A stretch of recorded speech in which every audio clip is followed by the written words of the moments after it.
Right now, someone is controlling your life, and you don't even realize it.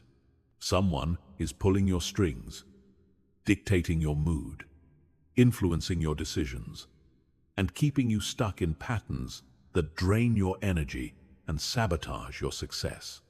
That someone could be your boss, your partner, your family, your friends, or even strangers on the internet. But here's the brutal truth. You gave them that power. Every time you let someone else's words ruin your day, every time you obsess over what others think about you, every time you sacrifice your own needs to keep someone else happy, you are handing over your power. You are becoming emotionally dependent. And emotional dependency is the enemy of success, confidence, and inner peace. Most people live their entire lives as emotional slaves. They react instead of respond. They let their happiness depend on external validation. They give away their energy to people who don't deserve it. They become addicted to approval, terrified of rejection, and paralyzed by the fear of disappointing others. This is not strength. This is weakness disguised as caring. But today, that changes. By the time you finish this, you will understand how to emotionally detach from anything that drains your power. You will learn how to become emotionally independent, mentally unshakable, and completely in control of your own energy. You will discover the mindset that allows you to stay calm and focused no matter what chaos surrounds you. This is not about becoming cold or heartless. This is about becoming powerful. This is about taking back control of your mind, your emotions, and your life. Let's begin. Chapter 1. The brutal truth about emotional attachment. The first thing you need to understand is that emotional attachment is not love, it's fear. When you are emotionally attached to someone or something, you are not operating from a place of strength. You are operating from a place of desperate need. You need them to act a certain way for you to feel okay. You need them to approve of you for you to feel worthy. You need them to be happy for you to be happy. This is not connection. This is codependency. Look at your life right now. How many of your emotions are controlled by other people? How often do you feel anxious because someone hasn't texted you back? How many times do you replay conversations in your head, wondering if you said the wrong thing? How often do you change your behavior to avoid conflict or gain approval? If you're honest, the answer is probably more often than you'd like to admit. Here's what most people don't realize. Emotional attachment makes you weak, predictable, and easy to manipulate. When someone knows exactly what buttons to push to get a reaction from you, they have power over you. When your mood depends on their behavior, they control your emotional state. When you need their validation to feel good about yourself, you have made yourself dependent on something you cannot control. The most successful people in the world, the ones who achieve extraordinary things and maintain unshakable confidence, they all have one thing in common. They are emotionally detached from outcomes they cannot control. They don't need anyone's permission to feel good about themselves. They don't need anyone's approval to make decisions. They don't let other people's opinions dictate their actions. Think about the people you admire most. The leaders, the innovators, the ones who seem to operate on a different level. What do you notice about them? They don't react emotionally to criticism. They don't get defensive when challenged. They don't seek validation from others. They operate from a place of inner confidence that cannot be shaken by external circumstances. This is what emotional detachment looks like in action. It's not about not caring. It's about caring about the right things. It's about investing your emotional energy only in what you can control and refusing to waste it on what you cannot. It's about understanding that other people's behavior is a reflection of them, not you. But here's where most people get confused. They think emotional detachment means becoming cold, distant, or uncaring. They think it means cutting off all emotions or isolating themselves from others. This is completely wrong. Emotional detachment is actually the foundation of genuine relationships and authentic connection. When you are not desperate for someone's approval, you can be genuine with them. When you don't need them to behave a certain way for you to feel okay, you can love them without conditions. When you are not attached to specific outcomes, you can be present and enjoy the moment. This is what real strength looks like. The problem is that most people have been conditioned to believe that emotional reactivity is normal. They think that getting upset when someone criticizes them is natural. They think that feeling devastated when someone rejects them is proof that they care. They think that worrying constantly about what others think shows that they are thoughtful and considerate. But all of these beliefs are keeping you trapped. They are keeping you in a state of emotional dependency, where your peace of mind is constantly at the mercy of other people's choices. This is no way to live. This is no way to build success. This is no way to create the life you want. The truth is, emotional attachment is often rooted in childhood conditioning. Maybe you learned that love was conditional on your performance. Maybe you learned that your worth was determined by other people's approval. Maybe you learned that you had to be perfect to be accepted. These early experiences taught you to seek validation externally instead of developing internal confidence. But you are not a child anymore. You have the power to reprogram these patterns. You have the ability to break free from emotional dependency and reclaim your power. You can learn to validate yourself. You can learn to find your worth internally. You can learn to stay calm and centered regardless of what's happening around you. This is what emotional detachment will give you. Complete freedom from other people's emotional manipulation. The ability to make decisions based on logic rather than emotion. Unshakable confidence that doesn't depend on external validation. Inner peace that cannot be disturbed by external chaos. The power to choose your responses instead of reacting automatically. But before you can build this emotional independence, you need to understand exactly how you lost your power in the first place. You need to recognize the specific ways that emotional attachment has been controlling your life. Only when you can see the prison can you begin to escape it. Chapter 2. How you lost your power. Let me paint a picture that will probably sound familiar.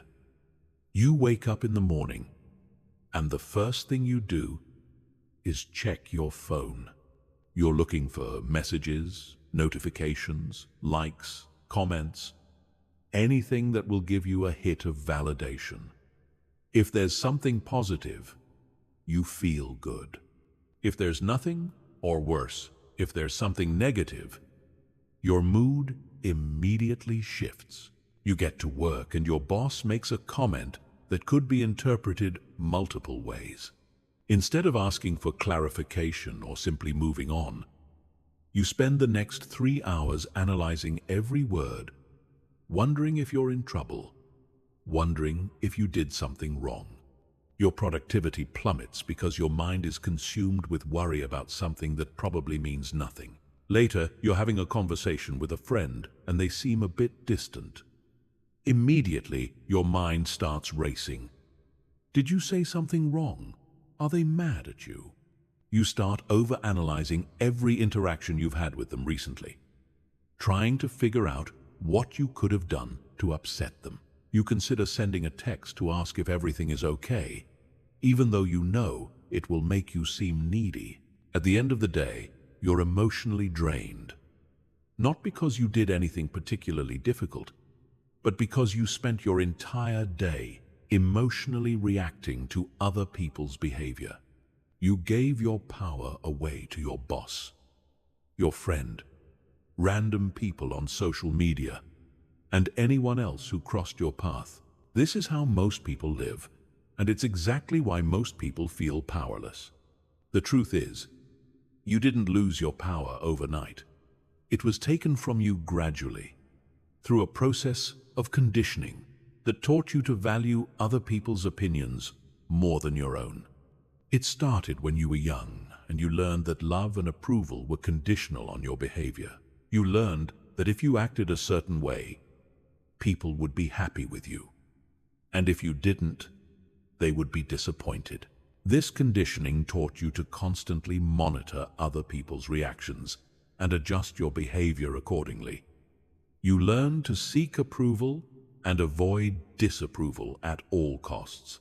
You developed an internal radar that was constantly scanning for signs of rejection or acceptance. Over time, this became so automatic that you probably don't even realize you're doing it. But here's what this conditioning really did. It made you believe that your worth is determined by other people's opinions. It made you think that if someone doesn't like you, there must be something wrong with you. It made you feel responsible for other people's emotions and reactions. It turned you into a people pleaser who sacrifices their own needs to keep others happy. Let's look at some specific examples of how this shows up in your life. In relationships, you probably find yourself walking on eggshells, constantly worried about saying or doing the wrong thing. You might stay in unhealthy relationships because you're afraid of being alone, or because you don't want to hurt the other person. You might compromise your values or ignore red flags because you're desperate to be loved and accepted. At work, you probably say yes to everything, even when you're already overwhelmed. You might stay late to finish projects that aren't your responsibility because you don't want to disappoint anyone. You might avoid expressing your ideas or opinions because you're afraid of being judged or criticized. You let other people take credit for your work because you don't want to seem arrogant or self-promoting. In social situations, you probably change your personality to fit in with whatever group you're with. You might pretend to like things you don't actually enjoy because you want to be accepted. You might keep your real opinions to yourself to avoid conflict. You might spend money you don't have to impress people who don't really care about you. With your family, you might let them guilt-trip you into doing things you don't want to do. You might accept disrespectful treatment because you feel obligated to maintain the relationship. You might suppress your authentic self to avoid disappointing them or causing drama. On social media, you probably post things designed to get likes and positive comments. You might delete posts that don't get enough engagement. You might compare your life to others and feel inadequate. You might spend hours scrolling, looking for validation, or getting upset by what others are posting. All of these behaviors have one thing in common. They put your emotional state in other people's hands. They make your happiness, confidence, and peace of mind dependent on factors you cannot control. They turn you into an emotional puppet, dancing to whatever tune other people are playing. The most dangerous part of this pattern is that it becomes addictive. Every time you get validation from others, your brain releases dopamine, the same chemical involved in drug addiction. This creates a cycle where you constantly need more approval to feel okay. Just like a drug addict needs bigger hits to get the same high, you need more and more validation to feel worthy. But here's the real kicker. The people whose approval you're seeking often don't even know they have this power over you. They're probably too focused on seeking their own validation to pay much attention to yours. You're giving away your power to people who aren't even aware they have it. This is why emotional attachment is so destructive. It's not just that it makes you weak. It's that it makes you weak for no reason. You're sacrificing your power, your authenticity, and your peace of mind for people who often don't care and relationships that aren't even real. The good news is that once you understand how you lost your power, you can begin to take it back. Once you can see the patterns, you can break them. Once you recognize that you've been living according to other people's rules, you can start writing your own. Chapter 3. The Psychology of Detachment. To truly understand emotional detachment, you need to understand how your brain works. Most of your emotional reactions are not actually responding to what's happening right now. They're responding to past experiences, future fears, and unconscious programming that was installed when you were too young to question it. Your brain has a part called the amygdala, which is responsible for detecting threats and triggering fight or flight responses. This part of your brain developed when humans were living in caves and facing physical dangers on a daily basis. Back then, being rejected by the tribe could literally mean death. So your brain developed powerful mechanisms to avoid social rejection at all costs. The problem is, your amygdala can't tell the difference between a real physical threat and an emotional threat. When someone criticizes you, your brain reacts as if you're being attacked by a wild animal. When someone doesn't text you back, your brain interprets this as potential abandonment, which triggers the same fear response that kept your ancestors alive. This is why emotional reactions feel so intense and urgent. Your brain is literally telling you that your survival is at stake. It's flooding your system with stress hormones and demanding immediate action to eliminate the threat. But in modern life, most of these threats are completely imaginary. Understanding this gives you incredible power. Because once you realize that your emotional reactions are often based on outdated programming rather than current reality, you can begin to question them. You can learn to pause and ask yourself, is this reaction appropriate to what's actually happening? Or am I responding to old fears and conditioning? The key to emotional detachment is developing what psychologists call metacognition, which is essentially thinking about your thinking. It's the ability to step outside of your emotional reactions and observe them objectively, like a scientist studying an interesting phenomenon. When you develop metacognition, something remarkable happens. Instead of being swept away by your emotions, you become curious about them. Instead of automatically believing your thoughts, you examine them. Instead of reacting impulsively, you respond consciously. This is the foundation of true emotional intelligence. It's not about suppressing your emotions or pretending they don't exist. It's about understanding them, learning from them, and choosing how to respond to them. Let's break down the difference between attachment and detachment from a psychological perspective. Attachment occurs when you identify with your thoughts and emotions. You believe that you are your thoughts. You think that your emotions are facts about reality, rather than temporary experiences in your consciousness. When you're attached, you might think things like, I am anxious, I am angry, I am sad. But when you're detached, you think, I am experiencing anxiety. I notice anger arising. There is sadness present. This might seem like a small difference in language, but it represents a massive shift in perspective. The first way of thinking makes you the victim of your emotions. The second way makes you the observer of your emotions. When you're the victim, you have no choice but to be controlled by whatever you're feeling. When you're the observer, you have the power to choose your response. Detachment also involves understanding the difference between facts and stories. Most emotional suffering doesn't come from what actually happens.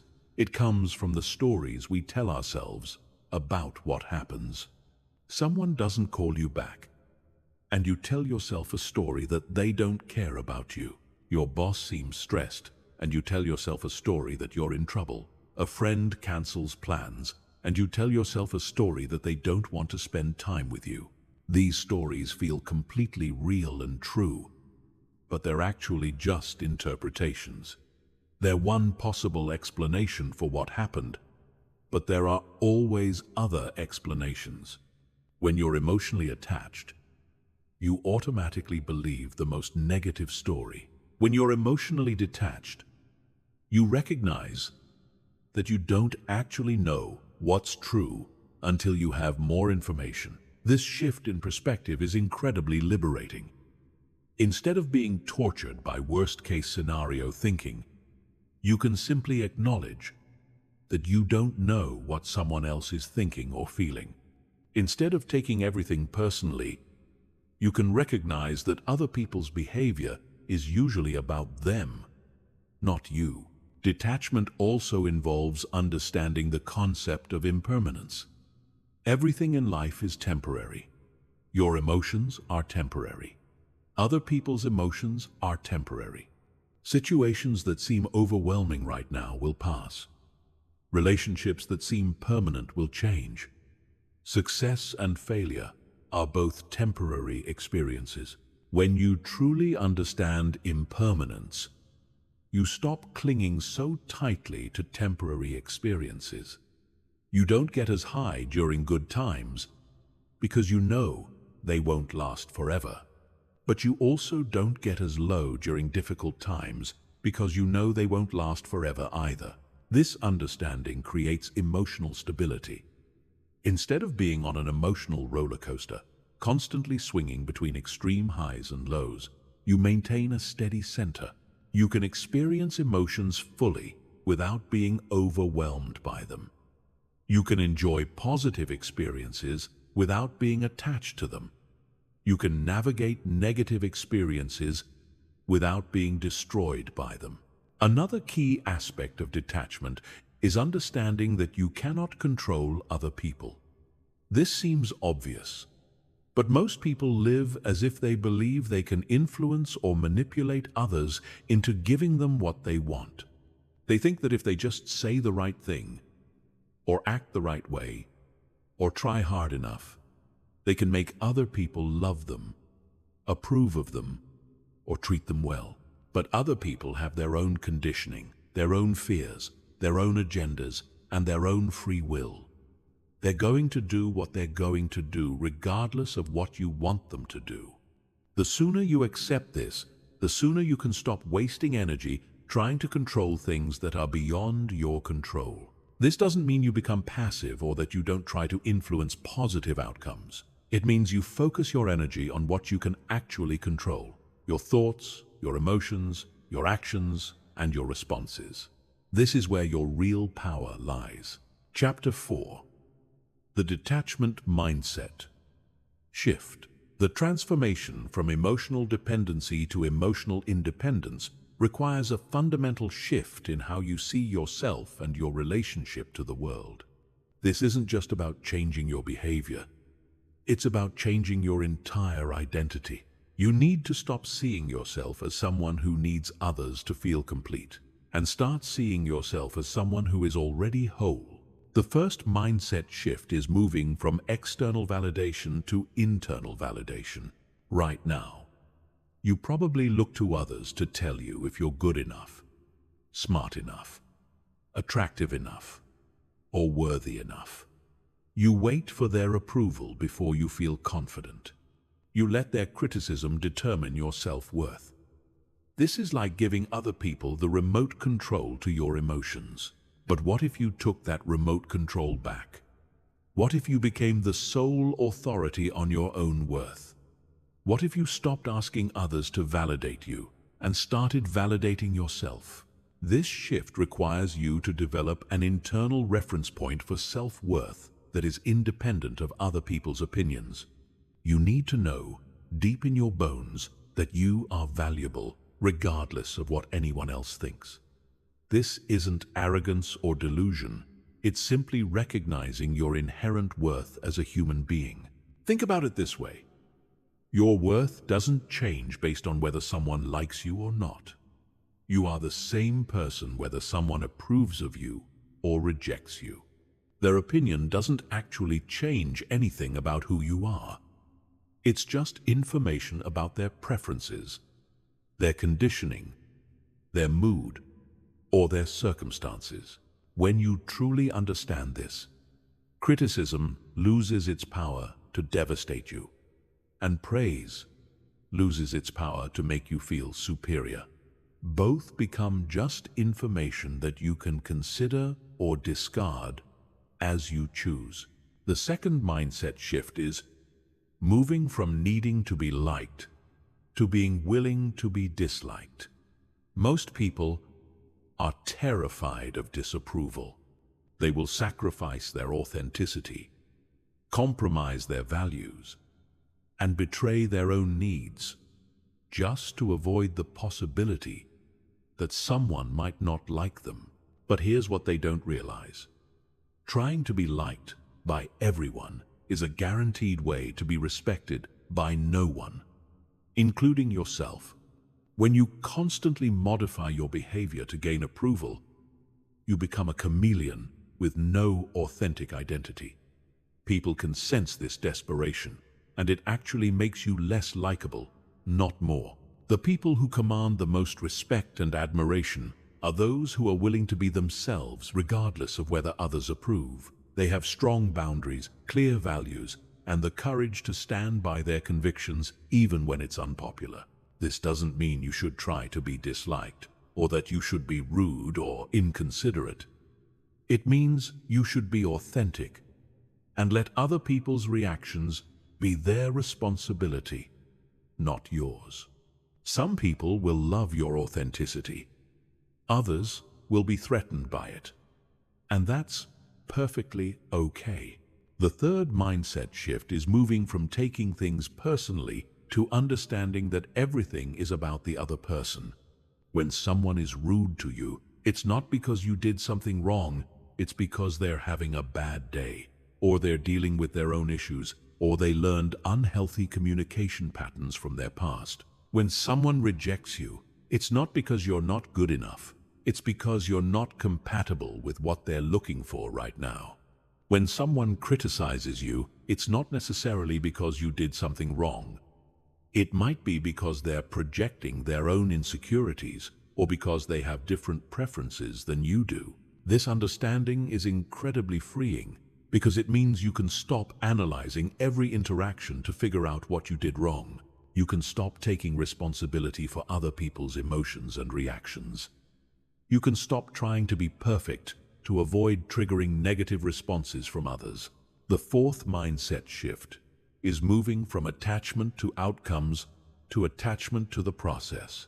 Right now, you probably measure your success based on specific outcomes. Whether you get the job, whether the person likes you back, whether your project succeeds, whether people approve of your choices. But here's the problem with outcome attachment. You can't control outcomes. You can influence them, but there are always factors beyond your control that affect the final result. When you attach your happiness to specific outcomes, you set yourself up for disappointment and anxiety. Instead, attach your satisfaction to things you can control. The effort you put in, the quality of your work, how well you communicate, how authentic you are, how much you learn and grow from the experience. These are things that are entirely within your power. When you shift your focus from outcomes to process, you become more resilient, more confident, and paradoxically, more likely to achieve positive outcomes. You're not paralyzed by the fear of failure because your worth isn't tied to succeeding. You're free to take risks, be creative, and push yourself to grow. The fifth mindset shift is moving from scarcity to abundance. Many of your attachment patterns are rooted in scarcity thinking, the belief that there's not enough love, approval, opportunities, or success to go around. This makes you desperate to hold on to whatever you have and terrified of losing it. But what if you operated from abundance instead? What if you believed that there are unlimited opportunities for connection, success, and fulfillment? What if you trusted that if one person doesn't appreciate you, there are billions of others who might? What if you knew that if one opportunity doesn't work out, there will be others? Abundance thinking makes you more attractive to others because you're not needy or desperate. It makes you more generous because you're not afraid of giving away what you have. It makes you more confident because you're not worried about losing what you currently possess. The sixth mindset shift is moving from being reactive to being proactive. Right now, you probably spend a lot of time reacting to what other people do or say. Someone makes a comment, and you react. Someone doesn't respond to your text, and you react. Someone achieves something you want, and you react. But what if you stopped reacting and started acting based on your own values and goals? What if you stopped letting other people's behavior dictate your mood and started creating your own emotional state? What if you stopped waiting for permission or approval and started taking action based on what you know is right? This shift from reactive to proactive is one of the most powerful changes you can make. It transforms you from someone who is constantly blown around by external circumstances to someone who creates their own direction and momentum. These mindset shifts don't happen overnight. They require consistent practice and a willingness to challenge thoughts and beliefs that have been with you for years. But once you begin to see yourself differently, everything else starts to change. Chapter 5. Breaking the emotional chains. Now that you understand the psychology and mindset behind emotional detachment, it's time to start implementing specific strategies to break free from the emotional patterns that have been controlling your life. This is where the real work begins. And it's not going to be comfortable. Breaking emotional chains requires you to do the opposite of what feels natural. When your instinct is to seek reassurance, you'll need to sit with uncertainty. When your impulse is to people please, you'll need to risk disapproval. When your habit is to take things personally, you'll need to practice emotional distance. This is going to feel strange and scary at first, but it's the only way to build genuine emotional strength. The first strategy is learning to pause before reacting. Right now, there's probably a very short gap between stimulus and response in your emotional life. Someone says something that triggers you, and you immediately react with anger, hurt, anxiety, or defensive behavior. This automatic response keeps you trapped in old patterns. You need to create space between what happens and how you respond. When someone says something that normally would upset you, instead of immediately reacting, take a deep breath and count to 10. Ask yourself, what am I feeling right now? Why am I feeling this? Is this feeling based on what actually happened, or is it based on a story I'm telling myself about what happened? This pause gives you the opportunity to choose your response instead of being controlled by your automatic reactions. You might realize that your initial emotional response was based on assumptions rather than facts. You might discover that you're taking something personally that actually has nothing to do with you. The second strategy is developing emotional curiosity instead of emotional judgment. When you notice yourself having a strong emotional reaction, instead of immediately trying to make the feeling go away or judging yourself for having it, get curious about it. What is this emotion trying to tell you? What need or fear might be underneath it? What past experience might it be connected to?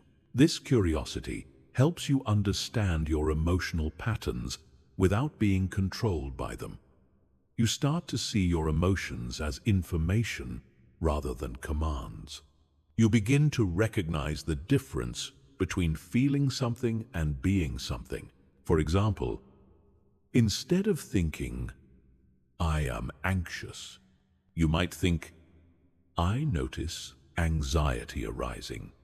I wonder what this anxiety is about. Is there a real threat? Or is my brain just trying to protect me from something that isn't actually dangerous? The third strategy is practicing the art of non-reaction. This is probably the most challenging skill to develop, but it's also the most powerful. Non-reaction means staying calm and centered when others are trying to provoke an emotional response from you. When someone criticizes you, insults you, tries to make you jealous, or attempts to manipulate you emotionally, your goal is to remain completely unaffected. This doesn't mean you ignore them or pretend nothing happened. It means you don't give them the emotional reaction they're looking for. Start practicing this in low-stakes situations. If someone makes a sarcastic comment, don't take the bait. If someone tries to start an argument, don't engage. If someone attempts to guilt-trip you, acknowledge what they said without becoming defensive or feeling guilty. The more you practice non-reaction, the more you'll realize how often people are unconsciously trying to get emotional reactions from others. They're seeking attention, trying to feel powerful, or attempting to validate their own emotional state by getting others to feel the same way they do. The fourth strategy is setting and maintaining clear emotional boundaries. Boundaries are not walls that keep people out, they're guidelines that teach people how to treat you. Right now, you probably have very weak boundaries, which means people can manipulate your emotions whenever they want to. Strong emotional boundaries mean you don't accept responsibility for other people's feelings. You don't let other people's moods determine your mood.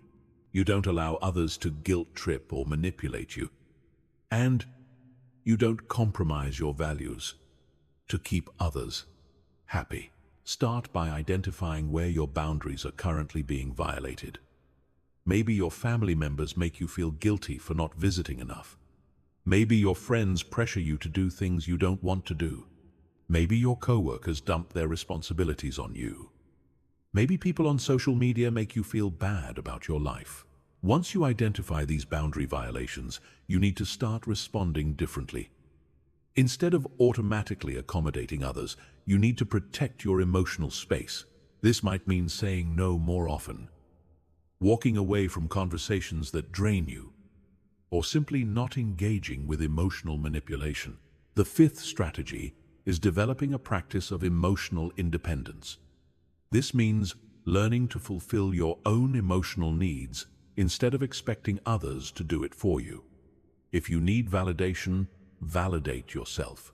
If you need comfort, comfort yourself. If you need encouragement, encourage yourself. This isn't about becoming completely self-reliant or never needing anyone else. It's about not being desperate for others to meet your emotional needs. When you can give yourself what you need emotionally, your relationships become much healthier because you're choosing to connect with others rather than needing to. Start by identifying what emotional needs you're currently trying to get met by others. Do you need constant reassurance? Do you need frequent praise? Do you need others to make you feel special or important? Whatever it is, practice giving it to yourself first. The sixth strategy is learning to distinguish between your business, other people's business, and God's business. Your business includes your thoughts, feelings, actions, and choices. Other people's business includes their thoughts, feelings, actions, and choices. God's business includes things like natural disasters, other people's deaths, and events that are completely outside of anyone's control. Most emotional suffering comes from getting involved in business that isn't yours. You worry about what other people think about you, which is their business. You get upset about things that happened in the past or might happen in the future, which is God's business. You try to control how others feel about you, which is their business.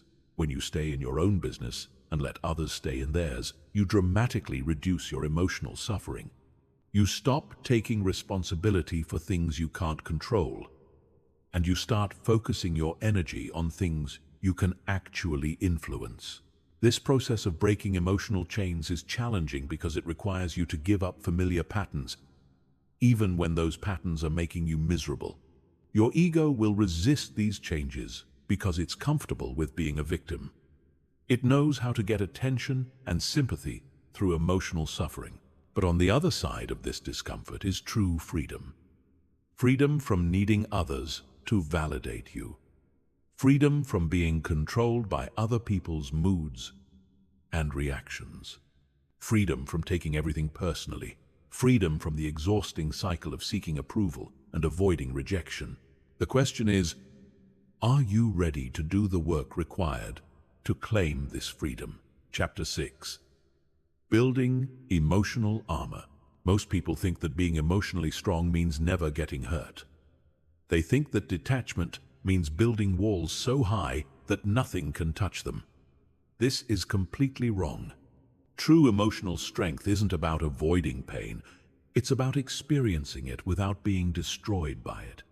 It's about developing what I call emotional armor, a protective layer that allows you to engage with the world without losing yourself in the process. Emotional armor isn't about becoming cold or heartless. It's about developing the internal resources to handle whatever life throws at you without falling apart. It's about building resilience so strong that you can walk through emotional fire and come out the other side unchanged. The first component of emotional armor is developing unshakable self-worth. Right now, your self-worth probably fluctuates based on external circumstances. When things go well, you feel good about yourself. When things go poorly, you question your value. This instability makes you vulnerable to manipulation and emotional manipulation. Unshakable self-worth means knowing at your core that you are valuable regardless of what happens to you. It means understanding that your worth is not determined by your achievements, your relationships, your appearance, or anyone else's opinion of you. Your worth exists simply because you exist. This isn't positive thinking or self-help fluff. This is a practical recognition that human worth is inherent, not earned. You don't have to prove your value to anyone, including yourself. You don't have to justify your existence or apologize for taking up space in the world. When you truly internalize this understanding, criticism becomes just information, instead of an attack on your character. Rejection becomes just incompatibility, instead of proof that you're not good enough. Failure becomes just feedback, instead of evidence of your inadequacy. The second component of emotional armor is developing emotional independence. This means learning to meet your own emotional needs instead of depending on others to do it for you.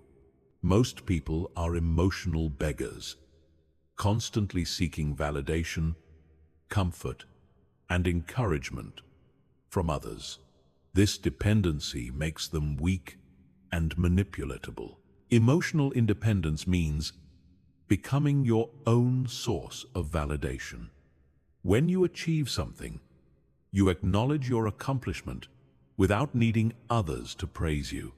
When you're going through a difficult time, you comfort yourself without needing others to rescue you. When you're facing a challenge, you encourage yourself without waiting for others to motivate you.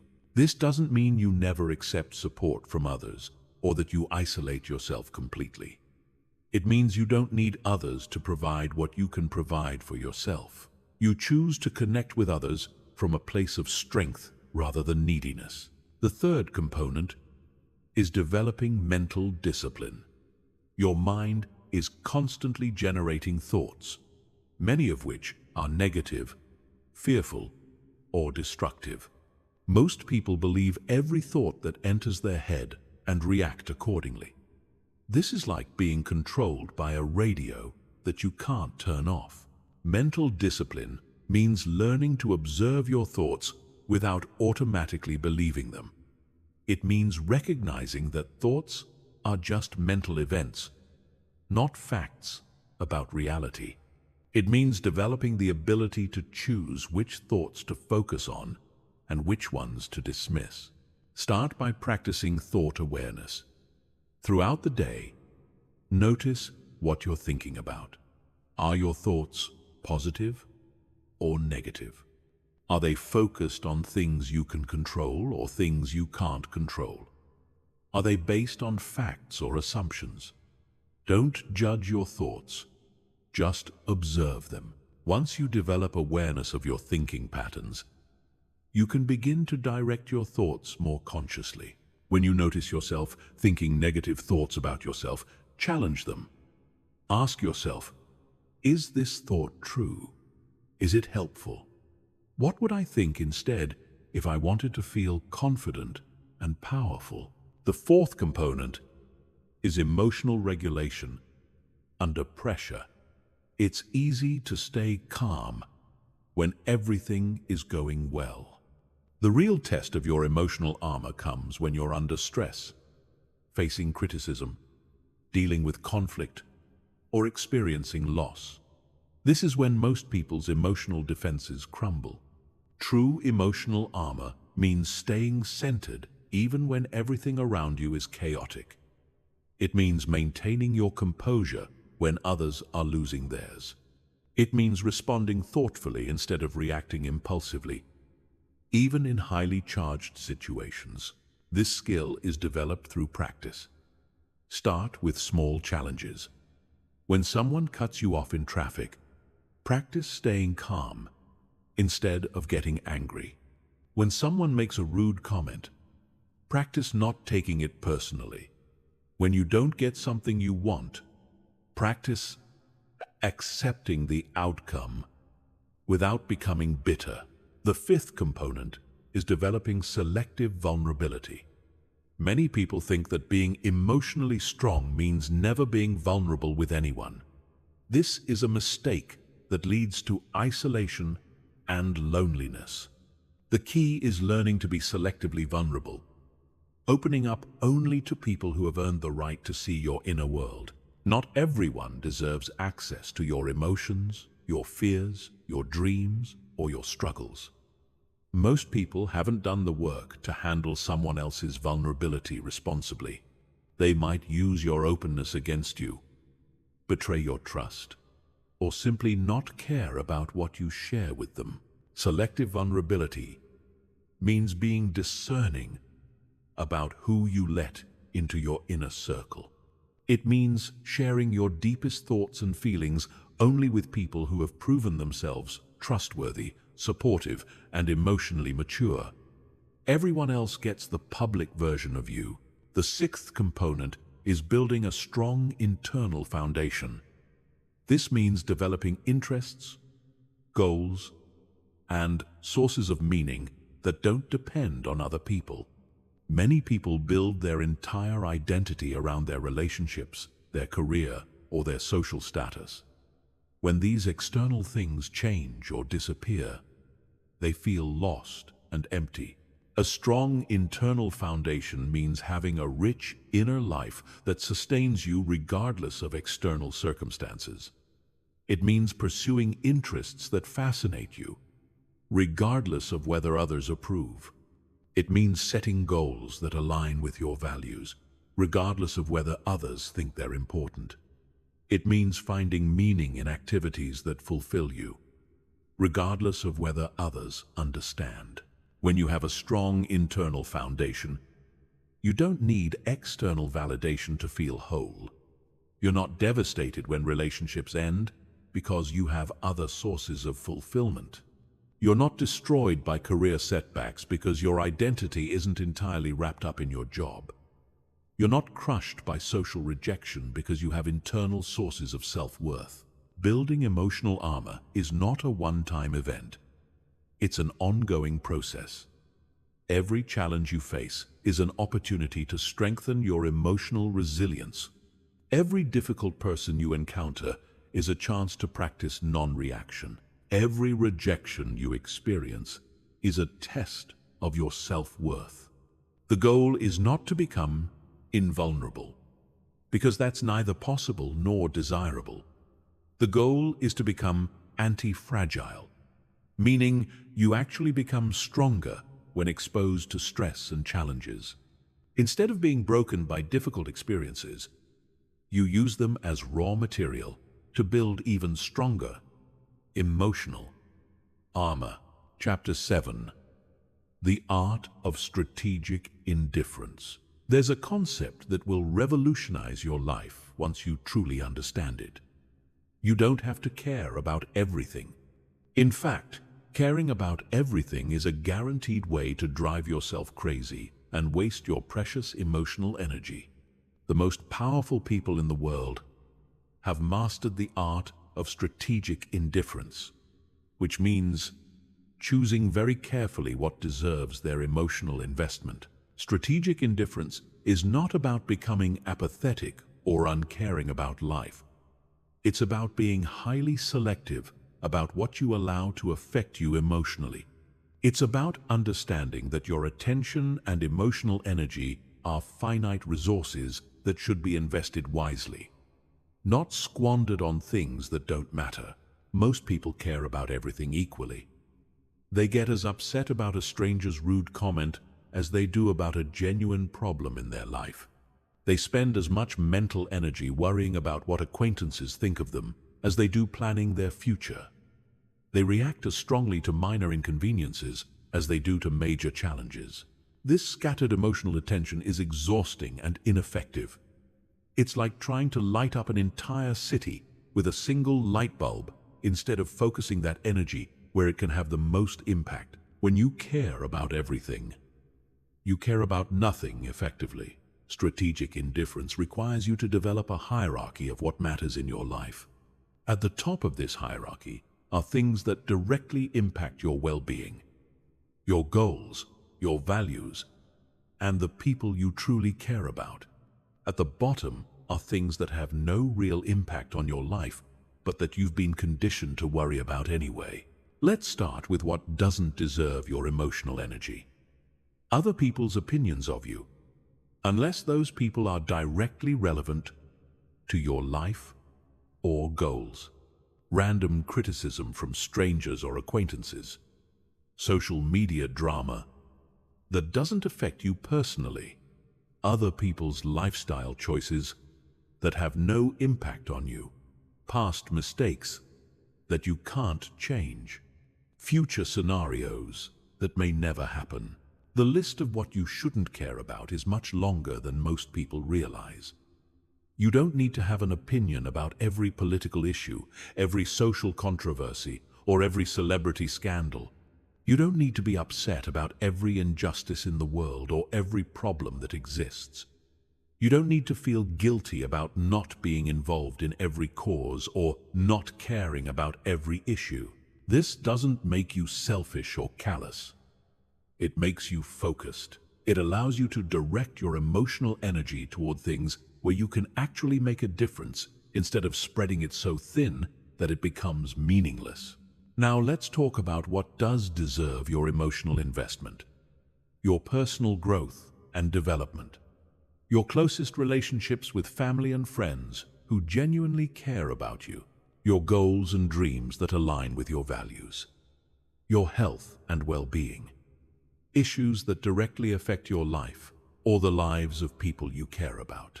Even within these categories, you need to be selective.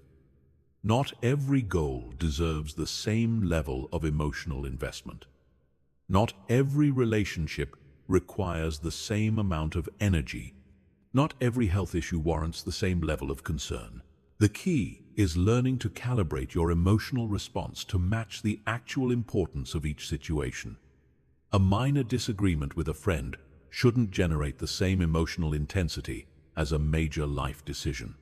A small setback in your career shouldn't create the same level of stress as a serious health problem. This calibration requires practice and self-awareness. Most people have poor emotional calibration because they've never consciously thought about it. They react to everything at the same emotional intensity level, which leaves them constantly drained and overwhelmed. Start practicing strategic indifference by consciously choosing not to engage with things that don't deserve your energy. When you see drama on social media, scroll past it instead of getting involved. When someone tries to provoke an argument about something irrelevant, decline to participate. When you catch yourself worrying about something you can't control, consciously redirect your attention to something you can control. One of the most powerful aspects of strategic indifference is learning not to take things personally. Most of the things that happen to you are not actually about you. When someone is rude, it's usually because they're having a bad day, not because you did something wrong. When someone rejects you, it's usually because you're not compatible, not because you're defective. When someone criticizes you, it's usually a reflection of their standards or preferences, not an objective assessment of your worth. Understanding this allows you to maintain emotional distance from other people's behavior. You can observe what they do without absorbing it emotionally. You can respond appropriately without being affected personally. Strategic indifference also involves learning to let go of things quickly. When something negative happens, most people hold on to it emotionally for much longer than necessary. They replay the event in their mind, analyze it from every angle, and continue to feel upset about it long after it's over. But what's the point of continuing to suffer about something that's already finished? What benefit do you get from carrying emotional pain about past events? The answer is none. You're just voluntarily extending your suffering for no reason. Practice letting go quickly. When something negative happens, feel whatever you need to feel in the moment. Then consciously choose to move on. Don't replay it in your mind. Don't analyze it endlessly. Don't carry it with you into the rest of your day. This doesn't mean you ignore important lessons or pretend negative things didn't happen. It means you extract whatever learning is available from the situation, then release the emotional charge around it. Another aspect of strategic indifference is learning to be comfortable with other people's disapproval. Right now, you probably spend enormous amounts of energy trying to avoid making anyone upset with you. You modify your behavior, suppress your opinions, and compromise your authenticity just to keep everyone happy. But here's the truth. It's impossible to please everyone, and trying to do so will only make you miserable. No matter what you do, some people won't like it. No matter how carefully you speak, some people will misunderstand you. No matter how hard you try to be considerate, some people will find something to complain about. Once you accept this reality, you can stop wasting energy on the impossible task of universal approval. You can focus on being authentic and let other people's reactions be their problem, not yours. Strategic indifference is ultimately about emotional sovereignty. It's about taking back control of your inner life and refusing to let external circumstances dictate your emotional state. It's about becoming selectively sensitive instead of universally reactive. Chapter 8. Reclaiming your energy. Energy is your most precious resource, yet most people give it away freely to anyone who asks for it. They let toxic people drain them. They waste it on meaningless activities, and they scatter it across dozens of unimportant concerns. If you want to take back your power, you need to become fiercely protective of your energy and learn to invest it only in things that serve your highest good. Think about your energy like money. You wouldn't give your money to everyone who asks for it. Yet you probably give your energy away much more carelessly. You wouldn't spend your money on things that make you worse off, yet you probably invest your energy in activities and relationships that drain you and add no value to your life. Energy management is just as important as financial management, if not more so. When you're emotionally drained, you can't perform at your best. You can't think clearly, make good decisions, or pursue your goals effectively. You become reactive instead of proactive, weak instead of strong, scattered instead of focused. The first step in reclaiming your energy is conducting an energy audit. For 1 week, pay close attention to what gives you energy and what takes it away. Notice how you feel after spending time with different people. Pay attention to which activities leave you feeling energized and which ones leave you feeling depleted. Observe how different environments affect your energy levels. You'll probably discover that certain people consistently drain your energy. These are the people who complain constantly but never take action to improve their situation. They dump their problems on you, but ignore your advice. They create drama wherever they go. They're negative, pessimistic, and emotionally exhausting to be around. You'll also notice that certain activities consistently drain your energy. These might include mindless scrolling on social media, watching too much news, engaging in gossip, or participating in activities that don't align with your values or interests. On the flip side, you'll identify people who consistently give you energy. These are the people who inspire you, support you, challenge you to grow, and make you feel good about yourself. You'll also identify activities that energize you, such as pursuing your hobbies, exercising, learning new skills, or working on meaningful projects. Once you have this awareness, you can begin to make conscious choices about how you spend your energy.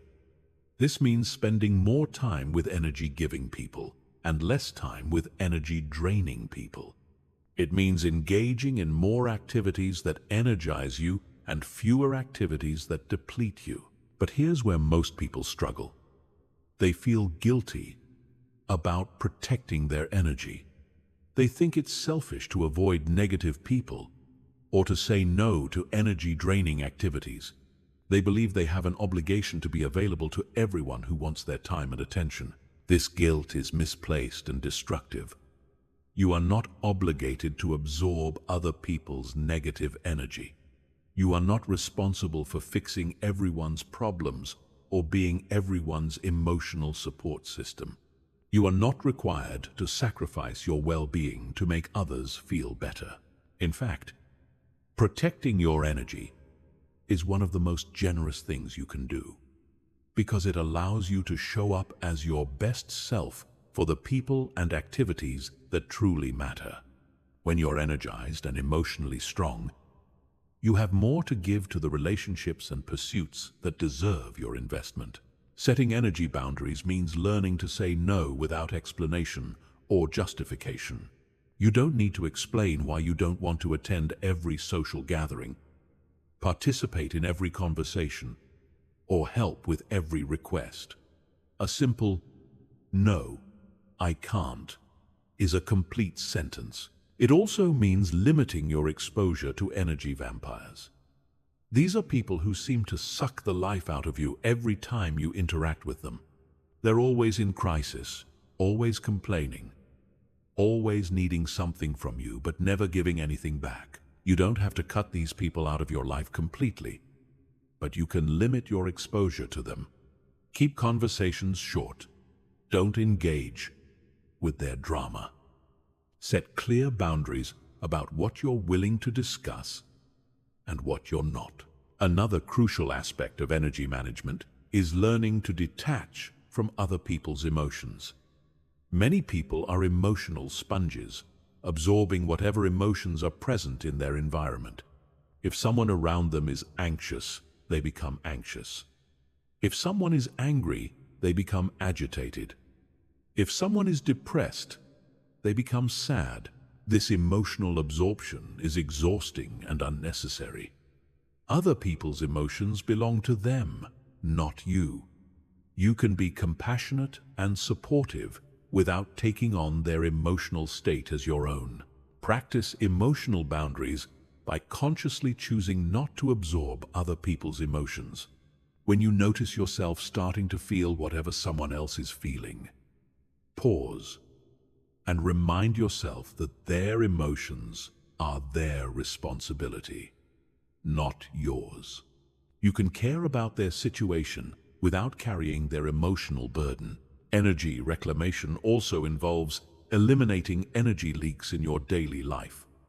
These are small habits and behaviors that gradually drain your energy throughout the day.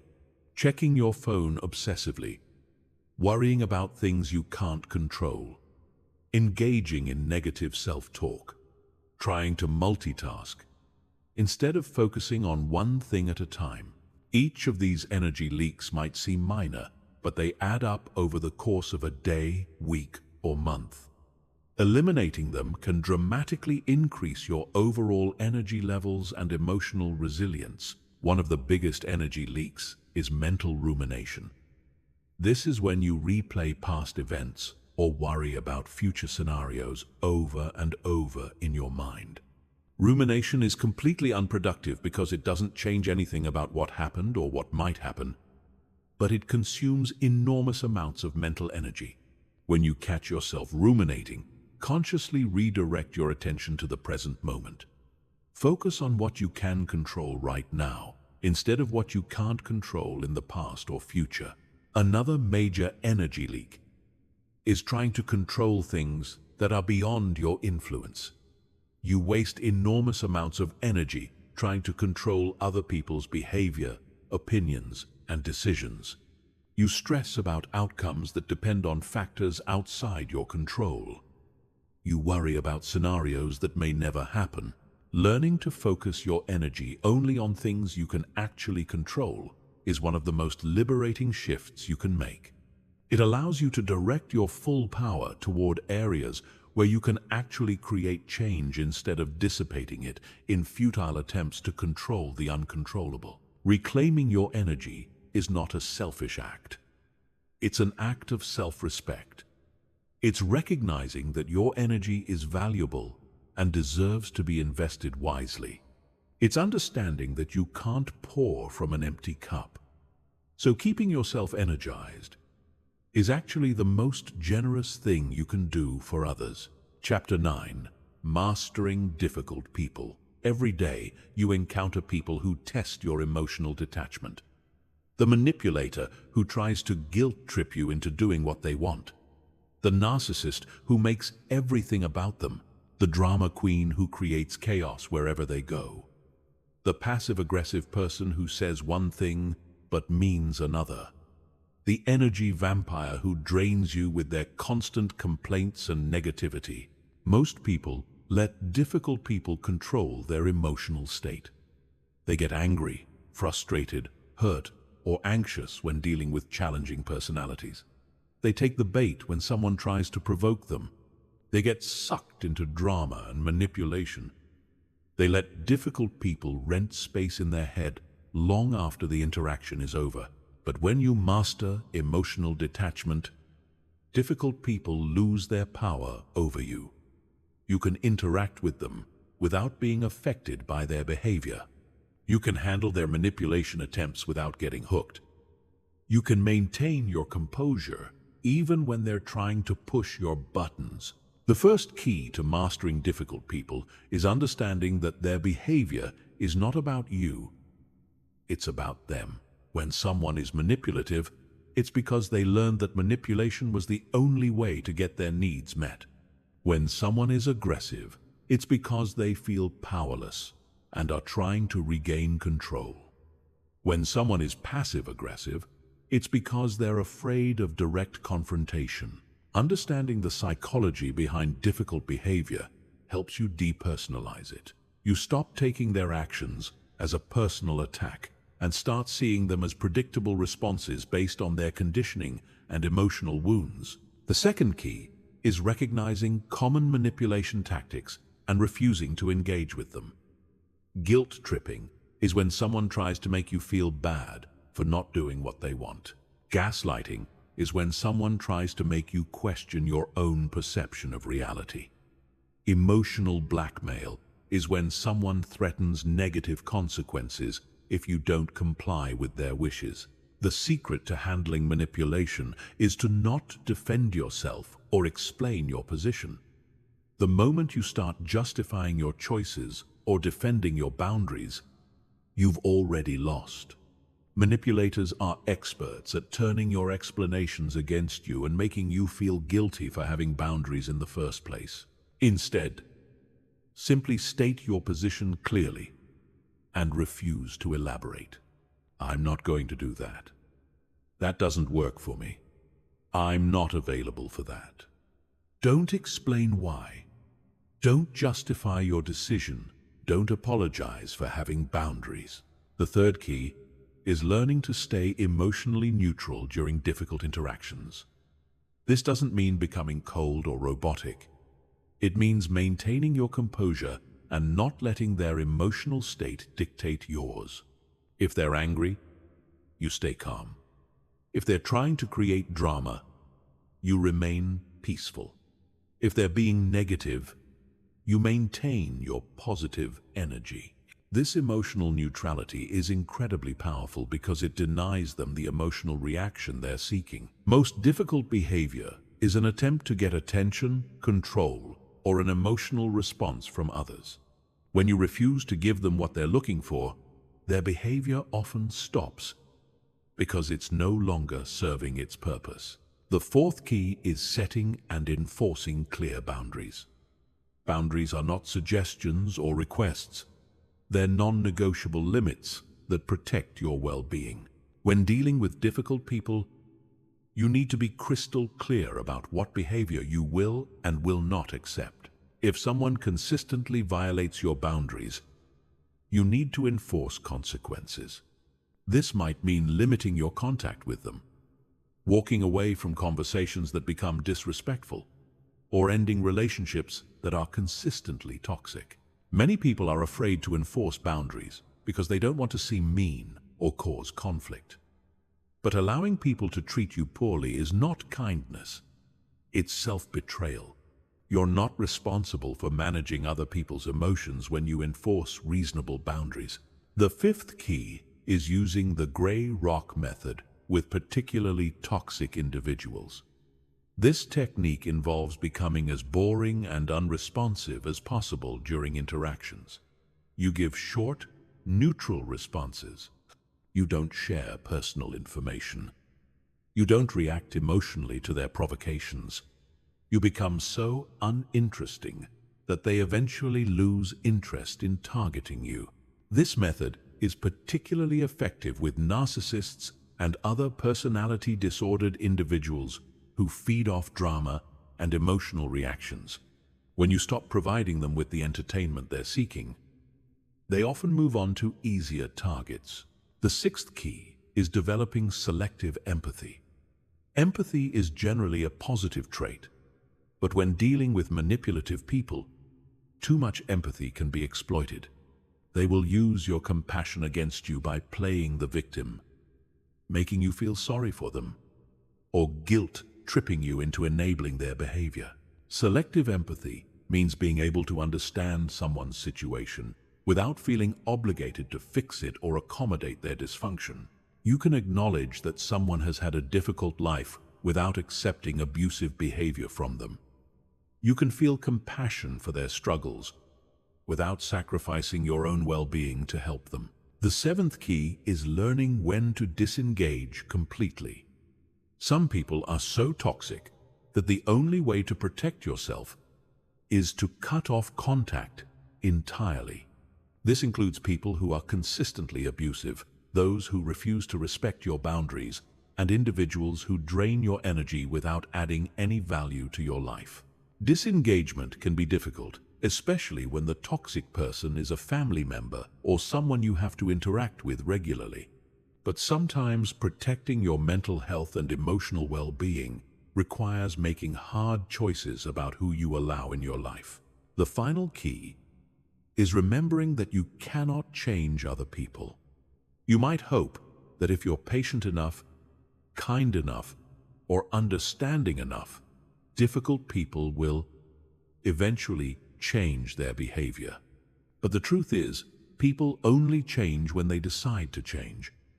And most difficult people have no interest in changing because their current behavior serves them in some way.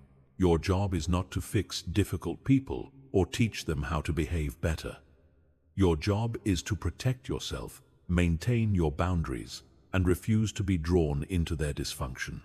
When you stop trying to change them and focus on managing your own responses, you reclaim your power and maintain your emotional detachment. Chapter 10. The Detached Life. Living a truly detached life doesn't mean becoming cold, isolated, or indifferent to the world around you. It means operating from a place of centered strength where you can engage fully with life while maintaining your emotional sovereignty. You care deeply about what matters while remaining unshaken by what doesn't. You love without losing yourself. You pursue goals without being destroyed by setbacks. You connect with others without becoming dependent on their approval. This is what ultimate freedom looks like. Freedom from the constant anxiety of seeking approval. Freedom from the exhausting cycle of emotional reactivity. Freedom from the desperate need to control outcomes. Freedom from the fear of rejection, criticism, or failure. When you achieve this level of detachment, you become truly unstoppable.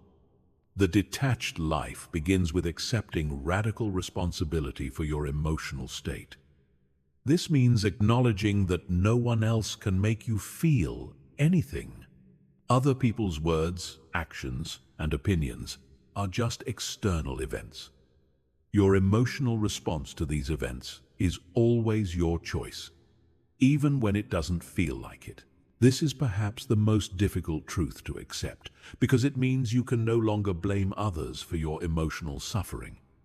You can't say that someone made you angry, hurt, or sad. You can say that you chose to feel angry, hurt, or sad in response to their behavior. This shift from victim to creator is the foundation of emotional freedom. When you take radical responsibility, you also gain radical power. If your emotions are your choice, then you can choose different emotions. If your reactions are under your control, then you can choose better reactions. If your emotional state is your responsibility, then you can create the inner experience you want, regardless of external circumstances. The detached life also means developing unshakable inner peace. This isn't the temporary peace you feel when everything is going well. It's the deep peace that exists, regardless of what's happening around you. It's the peace that comes from knowing you can handle whatever life brings. It's the peace that comes from not needing external circumstances to be different for you to be okay. This inner peace is built through consistent practice of detachment skills. Every time you choose not to take something personally, you strengthen your peace. Every time you refuse to react emotionally to provocation, you deepen your calm. Every time you let go of the need to control outcomes, you expand your serenity. Living detached means becoming outcome independent. You pursue your goals with full commitment and effort, but you're not attached to specific results. You understand that you can control your actions, but not the outcomes. You measure success by the quality of your effort, not by whether you achieve exactly what you wanted. This outcome independence is incredibly liberating because it removes the fear of failure. When you're not attached to specific outcomes, failure becomes just feedback rather than a catastrophe. You can take risks, try new things, and push yourself to grow without being paralyzed by the possibility of not succeeding. The detached life also involves cultivating selective engagement. You choose carefully where to invest your time, energy, and attention. You engage deeply with people and activities that align with your values and support your growth. You politely disengage from people and situations that drain you or distract you from your priorities. This selectivity is not selfishness, it's wisdom. You recognize that your resources are finite and should be invested where they can have the greatest positive impact. You understand that saying yes to everything means saying no to what's most important. In relationships, detachment allows for deeper connection. Paradoxically, when you're not desperate for someone's approval, you can be authentic with them. When you're not trying to control their behavior, you can love them as they are. When you're not attached to specific outcomes in the relationship, you can be present and enjoy whatever unfolds. This creates much healthier relationship dynamics. You attract people who appreciate your authenticity rather than those who want to manipulate your neediness. You can set boundaries without guilt and communicate honestly without fear. You can support others without losing yourself in their problems. The detached life means viewing challenges as opportunities for growth rather than threats to your well-being. Every difficult person you encounter is a chance to practice non-reaction. Every setback is an opportunity to develop resilience. Every criticism is a chance to strengthen your self-worth. Every rejection is practice for not taking things personally. This reframing transforms your entire relationship with adversity. Instead of trying to avoid challenges, you welcome them as training for your emotional strength. Instead of being devastated by setbacks, you're curious about what they can teach you. Instead of fearing criticism, you're interested in whatever useful information it might contain. Living detached also means maintaining perspective on the temporary nature of everything. Good times will pass, but so will bad times. Success will come and go, but so will failure. People will enter your life and leave it. Circumstances will constantly change. Understanding this impermanence helps you avoid getting too attached to temporary experiences. When good things happen, you enjoy them fully while they're present, but don't cling to them desperately. When bad things happen, you deal with them effectively while remembering that they won't last forever.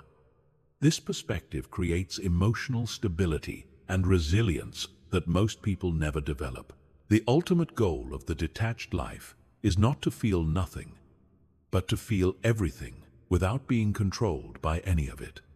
You can experience the full range of human emotions while maintaining your center. You can care deeply about people and causes while staying emotionally free. You can pursue ambitious goals while remaining at peace with whatever happens. This is true mastery. Not the suppression of emotion, but the conscious direction of emotional energy. Not the avoidance of connection, but the creation of connection from strength rather than neediness. Not the abandonment of goals, but the pursuit of goals from love rather than fear. When you live this way, you become a force of nature. You're unshakable in your confidence, unwavering in your values, and unstoppable in your pursuit of what matters to you. You inspire others through your example of what it looks like to be truly free. You create the life you want because you're no longer limited by the need for external approval or the fear of external rejection. This is your destiny. If you're willing to do the work, the question is not whether you can achieve this level of detachment, but whether you will commit to the daily practice required to build it. The choice is yours, but the power has always been within you. Chapter 11. The daily practice of detachment. Emotional detachment is not something you achieve once and then maintain effortlessly for the rest of your life. It's a skill that requires daily practice, constant vigilance, and ongoing refinement. Most people make the mistake of thinking that understanding detachment intellectually is enough.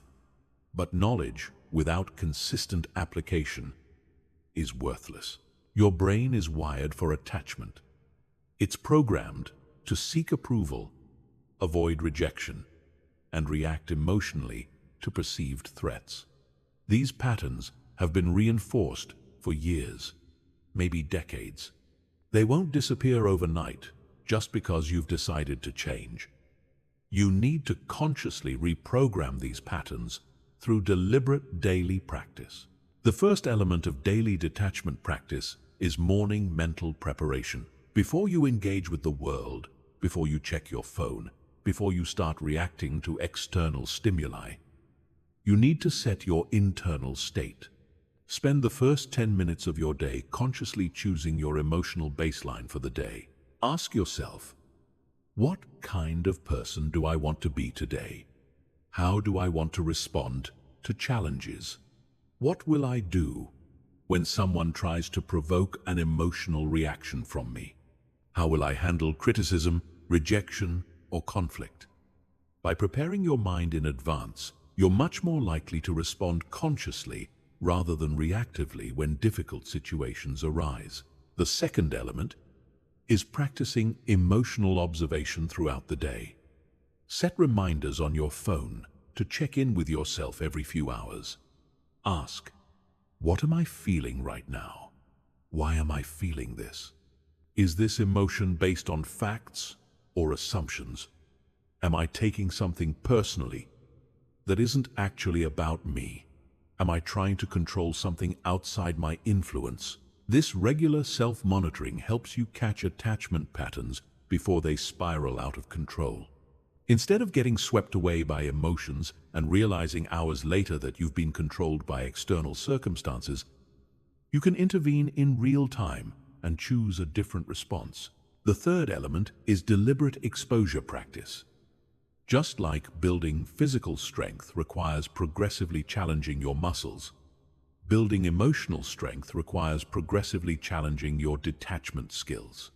Look for opportunities to practice non-reaction, boundary setting, and emotional independence. Start small. If you usually check social media obsessively, practice going an hour without checking. If you typically seek validation after accomplishing something, practice acknowledging your achievement privately without sharing it. If you normally take criticism personally, practice hearing it as information instead of an attack. The fourth element is evening reflection and adjustment. Before you go to bed, review your day from a detachment perspective. When did you react emotionally instead of responding consciously? When did you seek external validation instead of relying on internal confidence? When did you take something personally that wasn't about you? Don't judge yourself harshly for these moments. They're learning opportunities. Ask yourself, what can I do differently tomorrow? What patterns do I notice? What triggers do I need to be more aware of? This reflection helps you continuously improve your emotional detachment skills. The fifth element is surrounding yourself with reminders and support systems. Your environment shapes your behavior more than you realize. If you're constantly surrounded by reactive, emotionally dependent people, you'll find it much harder to maintain detachment. If your social media feed is full of drama and validation seeking, you'll be pulled back into old patterns. Curate your environment intentionally. Follow accounts that promote emotional intelligence and personal growth. Spend more time with people who model healthy boundaries and emotional independence. Read books and listen to content that reinforces detachment principles. Create visual reminders in your space that prompt you to stay centered and non-reactive. The sixth element is regular mental conditioning through visualization. Professional athletes use mental rehearsal to prepare for high-pressure situations. You can use the same technique to prepare for emotional challenges. Spend a few minutes each day visualizing yourself handling difficult situations with perfect detachment. Imagine someone criticizing you and you responding with calm confidence. Visualize receiving rejection and feeling completely unaffected. See yourself setting boundaries firmly but kindly. Picture yourself staying centered during conflict or chaos. This mental rehearsal programs your subconscious to respond the way you want when these situations actually occur. The seventh element is studying your own patterns with scientific curiosity. Keep a journal of your emotional reactions and triggers. Notice patterns. Do you always get defensive with certain types of people? Do you always seek validation in specific situations? Do you always take certain kinds of feedback personally? Understanding your patterns gives you power over them.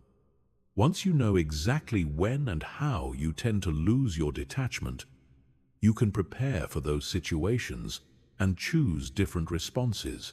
The most important thing to understand about daily detachment practice is that it's a marathon, not a sprint. Some days you'll feel completely centered and unshakable. Other days you'll react emotionally to things that normally wouldn't bother you. This is normal and expected. The goal is not perfection, it's progress.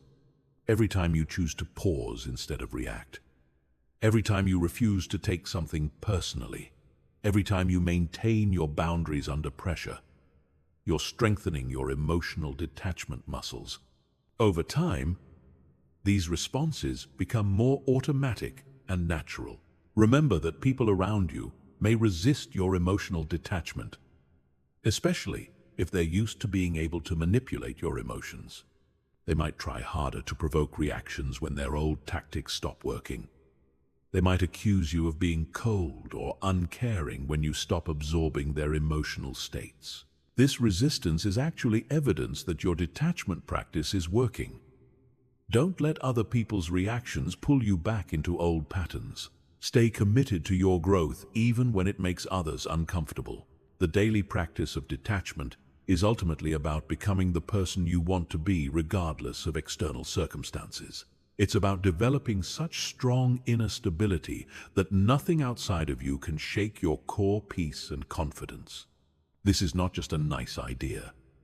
It's a trainable skill that will transform every aspect of your life if you commit to practicing it consistently. Chapter 12. Detached relationships. One of the biggest misconceptions about emotional detachment is that it means becoming cold, distant, or incapable of love. People think that if you're not emotionally reactive, you can't form deep connections. This is completely wrong. Detached relationships are actually the healthiest, most fulfilling relationships possible because they're based on choice rather than neediness, on love rather than fear, on mutual respect rather than emotional manipulation. Most relationships are built on emotional dependency. People stay together because they're afraid of being alone, because they need someone to validate them, because they've become addicted to the emotional highs and lows of drama. They confuse intensity with intimacy, jealousy with love, and possessiveness with caring. Detached relationships are different. They're characterized by emotional independence, where both people can be happy and fulfilled on their own, but choose to share their lives because they genuinely enjoy each other's company. There's no desperation, no manipulation, no walking on eggshells to avoid conflict. In a detached relationship, you love the other person for who they are, not for what they do for you. You don't try to change them or control their behavior. You don't take their moods personally or feel responsible for their happiness. You support them without losing yourself in their problems. The first principle of detached relationships is maintaining your individual identity. Too many people lose themselves in relationships. They stop pursuing their own interests, abandon their personal goals, and mold themselves into whatever they think their partner wants. This creates an unhealthy dynamic where one or both people become dependent on the relationship for their sense of self. In a detached relationship, you maintain your own interests, goals, and social connections. You have a rich life outside the relationship that would continue to fulfill you even if the relationship ended. This isn't selfish or uncommitted. It's healthy. It means you're choosing to be in the relationship rather than needing to be in it. The second principle is emotional non-absorption.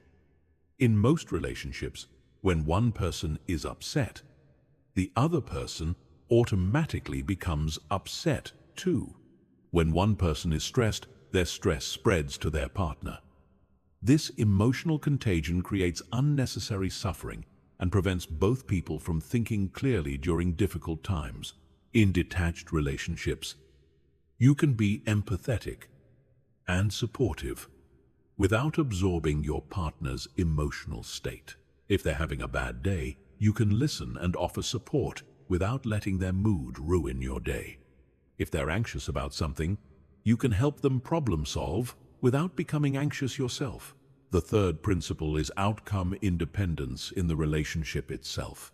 This means you're fully committed to giving your best to the relationship while being emotionally prepared for any outcome, including the relationship ending. This might sound contradictory, but it's actually what makes true commitment possible. When you're attached to the relationship continuing at all costs, you become willing to compromise your values, ignore red flags, and accept poor treatment just to avoid the possibility of breakup. But when you're outcome independent, you can be authentic, set boundaries, and address problems honestly because you're not afraid of the relationship ending if it's not truly compatible. The fourth principle is refusing to engage in emotional manipulation or drama. Healthy relationships shouldn't feel like emotional roller coasters. If your partner tries to guilt trip you, give you the silent treatment, threaten to leave when they don't get their way, or use any other manipulative tactics, you don't play along. In detached relationships, you communicate directly and honestly. When there's conflict, you address it rationally without attacking each other's character or bringing up past grievances. You focus on solving problems rather than winning arguments or making each other feel bad. The fifth principle is accepting your partner as they are rather than trying to change them. Most relationship problems come from one or both people trying to turn their partner into someone different. They think their partner would be perfect if they just lost weight, made more money, were more social, were less social, or changed some other fundamental aspect of themselves. Detached relationships are based on acceptance. You love your partner for who they are right now, not for who they might become if they change. If there are fundamental incompatibilities, you address them honestly rather than hoping the other person will transform to meet your expectations. The sixth principle is maintaining healthy boundaries, even in intimate relationships. Just because you love someone doesn't mean they have unlimited access to your time, energy, or emotional space. Just because you're in a relationship doesn't mean you have to tolerate disrespectful behavior or sacrifice your own well-being. Boundaries in relationships might include maintaining your own friendships and interests, not allowing your partner to speak to you disrespectfully, keeping some aspects of your life private, and not being available for every emotional crisis. These boundaries actually strengthen relationships by preventing resentment and maintaining mutual respect. The seventh principle is supporting without saving. In healthy relationships, you support your partner's growth and goals without trying to rescue them from every difficulty. You encourage them to solve their own problems rather than solving problems for them. You offer emotional support during challenging times without taking responsibility for their emotional well-being. This is particularly important when dating or married to someone who has personal issues like addiction, financial irresponsibility, or emotional instability. You can be compassionate and supportive without enabling their destructive behavior or sacrificing your own life to manage their problems. Detached relationships require both people to be emotionally mature and willing to take responsibility for their own happiness. If you're in a relationship with someone who is emotionally dependent, manipulative, or unwilling to respect boundaries, you may need to make difficult decisions about whether the relationship is healthy for you. The beautiful thing about detached relationships is that they create space for genuine love to flourish. When you're not desperate for approval, not trying to control each other, and not lost in emotional drama, you can actually see and appreciate your partner for who they truly are. You can enjoy their company without needing them to complete you. You can love them without losing yourself. Chapter 13. Professional detachment. Your career and professional life are among the areas where emotional attachment can be most destructive to your success and well-being. The workplace is full of politics, ego battles, unfair treatment, and people who will try to manipulate or intimidate you. If you take every slight personally, seek validation from your boss, or tie your self-worth to your job performance, you'll be constantly stressed, and your career growth will be limited. Professional detachment doesn't mean not caring about your work or not striving for excellence. It means separating your identity from your job, not taking workplace dynamics personally, and maintaining your emotional center regardless of what's happening in your professional environment. The first aspect of professional detachment is understanding that your worth as a human being is not determined by your job title, salary, or professional achievements. Too many people build their entire identity around their career. They introduce themselves by their job title, measure their success purely by professional metrics, and feel worthless when they experience career setbacks. This attachment to professional identity makes you vulnerable to manipulation and keeps you trapped in situations that aren't serving you. If your self-worth depends on your job, you'll tolerate poor treatment, work excessive hours, and sacrifice your personal life just to maintain your professional status. Professional detachment means recognizing that your job is something you do, not who you are. You can be fully committed to performing well while maintaining perspective that work is just one aspect of your life, not the totality of your identity. The second aspect is not taking workplace politics and interpersonal dynamics personally. Every workplace has difficult personalities, unfair treatment, and politics. There will always be people who don't like you, managers who don't appreciate your contributions, and situations where you're treated unjustly. When you're professionally detached, you understand that most workplace behavior is about the other person's insecurities, ambitions, and personal issues, not about you. The colleague who takes credit for your ideas isn't reflecting your inadequacy, they're revealing their own insecurity. The boss who micromanages isn't commenting on your competence, they're expressing their own need for control. The third aspect is being outcome independent in your career goals. This means working hard and smart toward your objectives while being emotionally prepared for any result. You apply for promotions knowing you might not get them. You start projects knowing they might not succeed. You share ideas knowing they might be rejected or ignored. This outcome independence actually makes you more likely to succeed because you're not paralyzed by fear of failure. You can take calculated risks, speak up in meetings, and pursue challenging opportunities because your emotional well-being isn't tied to specific outcomes. The fourth aspect is maintaining professional boundaries. This includes not working excessive hours just to please others, not accepting abusive treatment from bosses or colleagues, not participating in gossip or office drama, and not allowing work stress to consume your personal life. Many people struggle with professional boundaries because they're afraid of being seen as uncommitted or difficult. But clear boundaries actually increase your professional effectiveness because they force you to focus on what's truly important and prevent you from burning out. The fifth aspect is handling criticism and feedback without emotional reactivity. In your career, you'll receive plenty of criticism, some of it constructive, and some of it unfair. Your ability to receive feedback without becoming defensive or taking it personally will largely determine your professional growth. When someone criticizes your work, your first instinct might be to justify yourself, point out their mistakes, or feel hurt by their comments.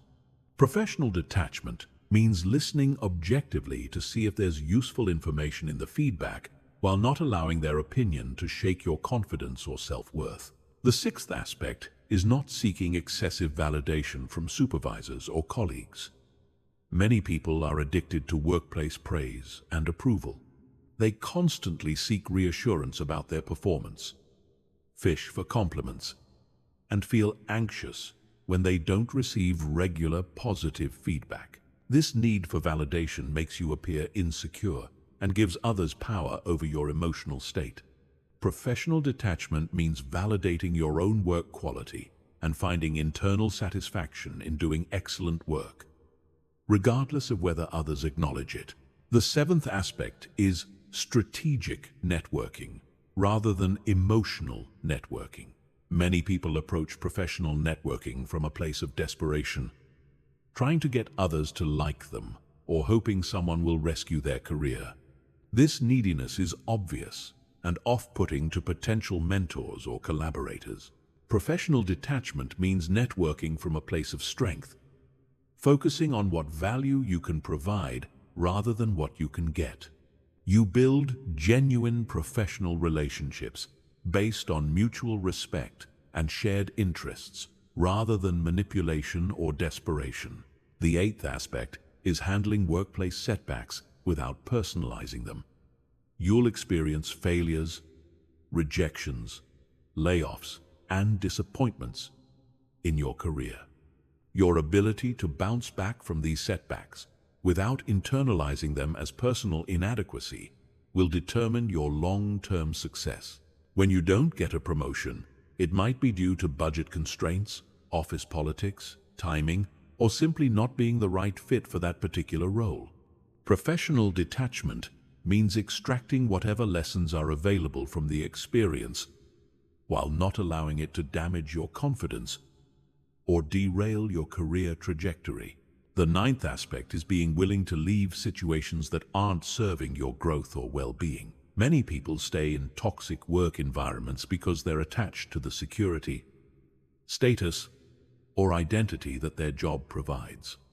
They tolerate abusive bosses, dead-end roles, or companies with values that conflict with their own. Professional detachment gives you the emotional freedom to make career changes when necessary. You can leave a job that isn't aligned with your goals without feeling like you're giving up your identity. You can take calculated risks because your worth isn't tied to any particular position or company. The final aspect is maintaining perspective on the temporary nature of all professional situations. Companies go through changes, bosses leave, industries evolve, and economic conditions shift.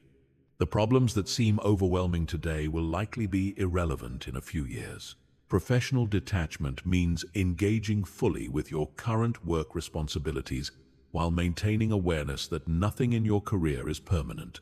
This perspective helps you avoid getting too attached to specific roles, companies, or career paths that may not serve you indefinitely.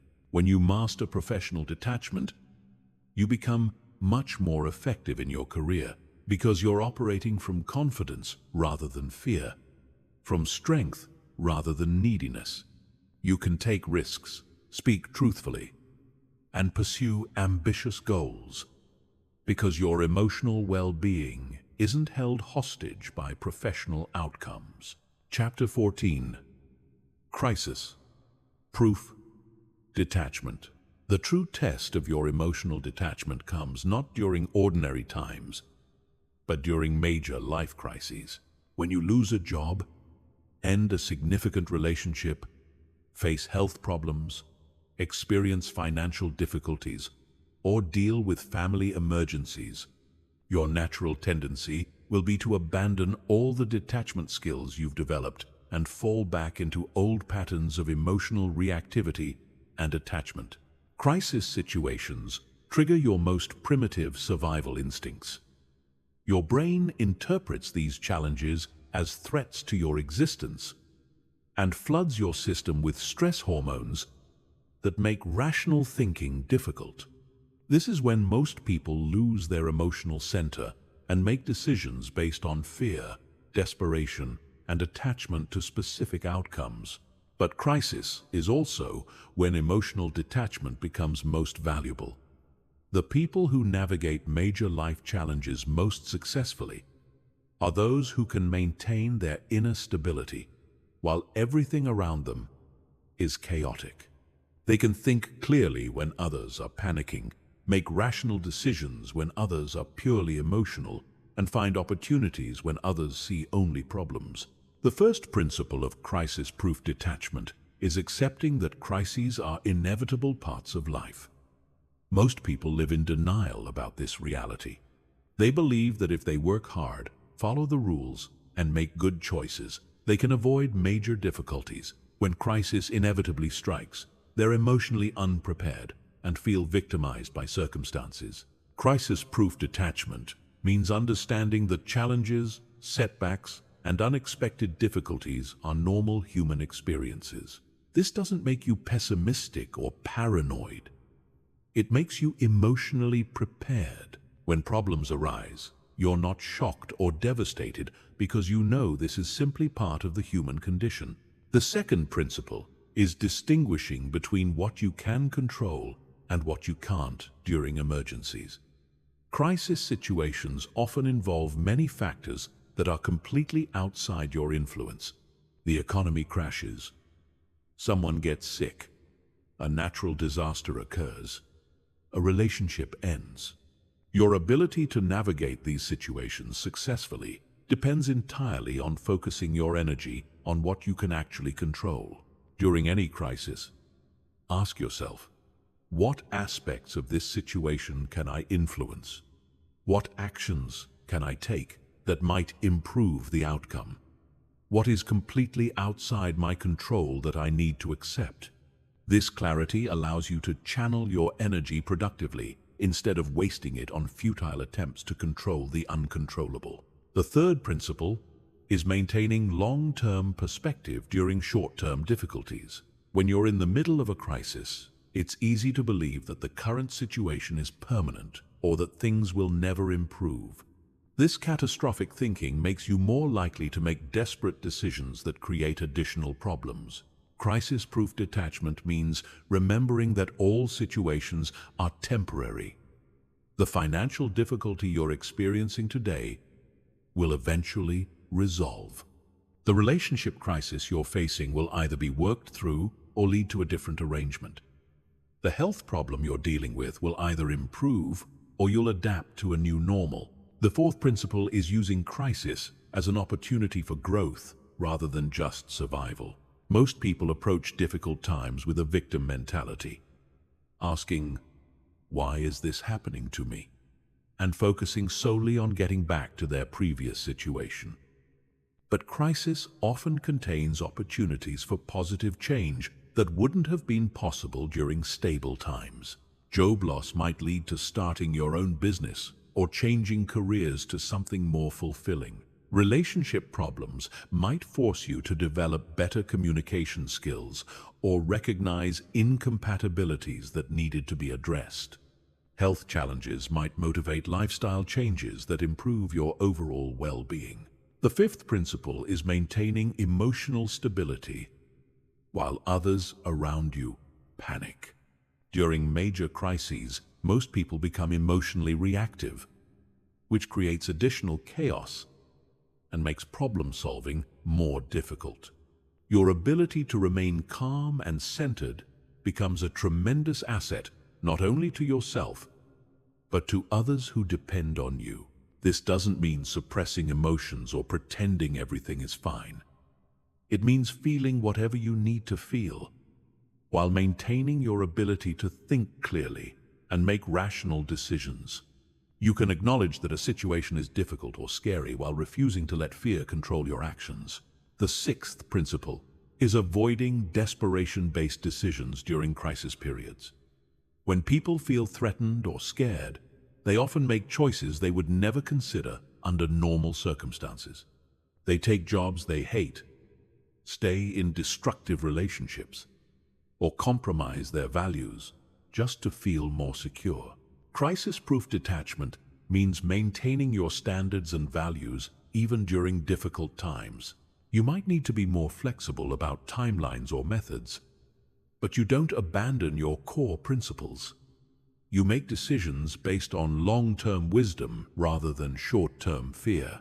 The seventh principle is building support systems before you need them. Many people wait until they're in crisis to reach out for help, but this is often when others are least able or willing to assist. Crisis-proof detachment means cultivating relationships and resources during good times that can support you during challenging periods. This includes building financial reserves, maintaining friendships that aren't based on what you can do for others, developing skills that increase your adaptability, and creating multiple sources of security rather than depending on any single factor.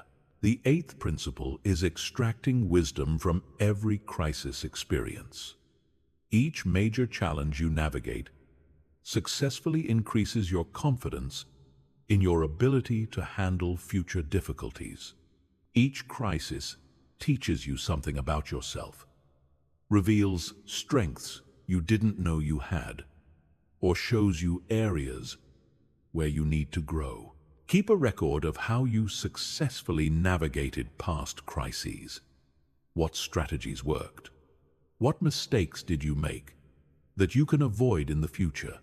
What did you learn about your own resilience and capabilities? This documentation becomes a resource you can draw on during future challenges. The final principle is maintaining faith in your ability to adapt and overcome regardless of circumstances. Crisis-proof detachment isn't based on the belief that bad things won't happen to you. It's based on confidence that you can handle whatever does happen. This confidence isn't arrogance or denial. It's earned through experience and developed through practice. Every time you successfully navigate a difficult situation, you prove to yourself that you're more resilient than you thought. Every time you make it through a crisis without compromising your values or losing your center, you build evidence that you can be trusted to handle future challenges. When you develop crisis-proof detachment, you become someone who others turn to during difficult times. You become a source of stability and wisdom when everything else feels uncertain. Most importantly, you become truly free because you're no longer controlled by fear of what might happen or desperation to maintain specific circumstances. Chapter 15. The Transformed Life. After months or years of practicing emotional detachment, something profound happens. You wake up one day and realize that you're no longer the same person you used to be. The thoughts that once consumed you no longer have power over you. The people who once controlled your emotions can no longer push your buttons. The situations that once devastated you now feel manageable. You've become emotionally sovereign. You've taken back your power. You've broken free from the invisible chains that once bound you to other people's opinions, moods, and behaviors. This isn't just an improvement in your life. It's a complete transformation of who you are and how you experience reality. The transformed life doesn't mean you never experience difficult emotions or challenging situations. It means you experience them from a place of strength rather than victimhood. You feel sadness without being consumed by it. You experience anger without losing control. You face rejection without questioning your worth. You encounter criticism without becoming defensive. Your relationships become healthier because you're no longer desperate for approval or afraid of abandonment. You attract people who appreciate your authenticity rather than those who want to manipulate your neediness. You can love deeply without losing yourself. You can support others without enabling their dysfunction. Your career becomes more fulfilling because you're making decisions based on your values and long-term goals rather than fear and the need for external validation.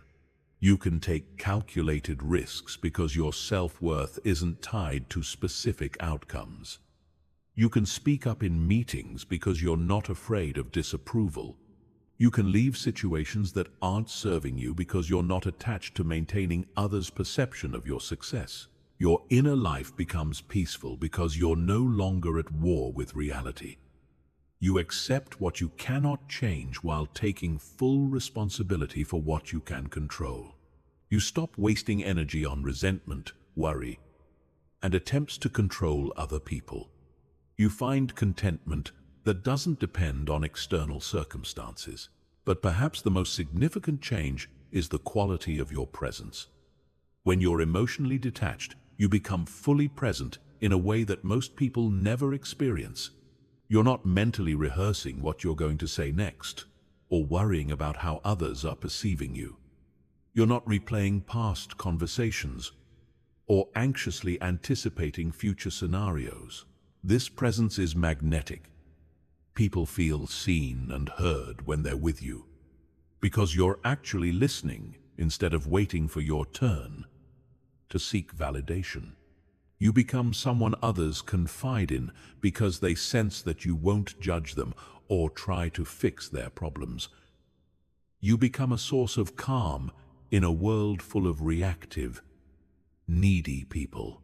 The transformed life also brings clarity about what actually matters. When you're no longer distracted by the constant noise of emotional reactivity, you can see your life's direction more clearly. You understand what brings you genuine fulfillment versus what you thought would make you happy. You can distinguish between goals that align with your authentic self and those that were driven by the need to impress others. This clarity leads to more intentional living. You stop saying yes to things you don't actually want to do. You stop pursuing achievements that don't align with your values. You stop maintaining relationships that drain your energy without adding value to your life. Every choice becomes more conscious and deliberate. The transformed life includes the ability to enjoy success without attachment and handle failure without devastation. When good things happen, you appreciate them fully while understanding they're temporary.